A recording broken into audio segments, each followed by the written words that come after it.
My name is Becky Price, and I am an area coordinator for Alison's Pantry, and I'm also a sales rep in Rock Springs, Wyoming. And today we're doing training on preparing your customers' orders. We've already done inventory, and we're ready to separate orders and get them ready for customers to come pick up.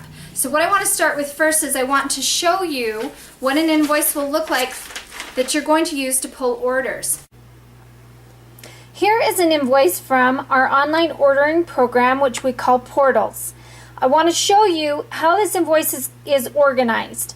As you can see on the left, the item codes are listed in numerical order by section and then by item code within each section. So sections 01 through 04, those are our dry items. Section 05 is the refrigerated items. And then section 11 is our frozen items, and they are highlighted in yellow. So for now, as I prepare customers' orders, I will pull all their dry items.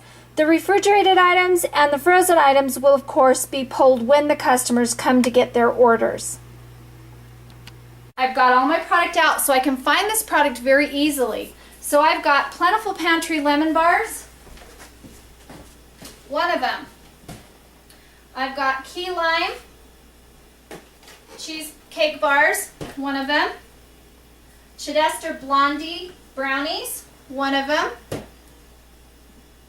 Stevens caramel apple cocoa, right there, one of them.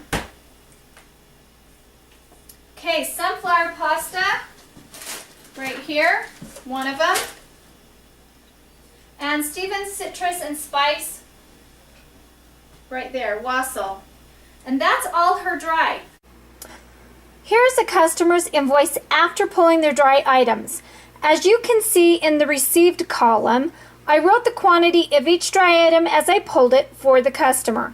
Each of these is a quantity of 1, so I wrote down a 1 next to it.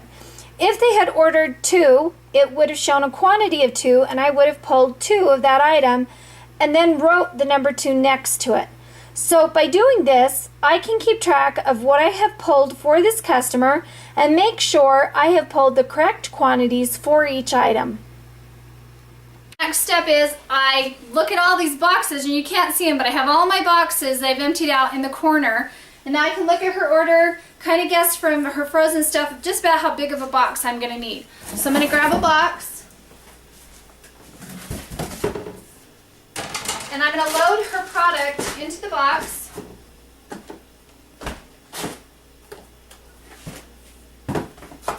I'm going to put her name on here.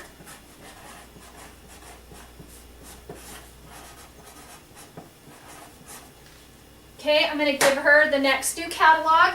And I've got my newsletter done, and inside of this for her, I'm going to take her invoice, and I'm going to mark how much her total was, and if she's already paid me, I'm going to put a PD for paid, and if she hasn't, then I've got it marked what she owes me.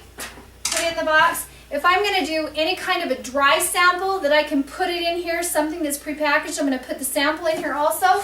Then I take this box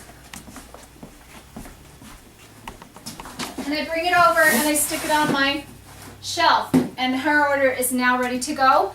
And I'll go through all my customers' invoices, pull all their dry stuff, put all their stuff in boxes, load it onto my shelves, and that's kind of a double check of my dry inventory to make sure I have everything. And that's how we prepare customers' orders.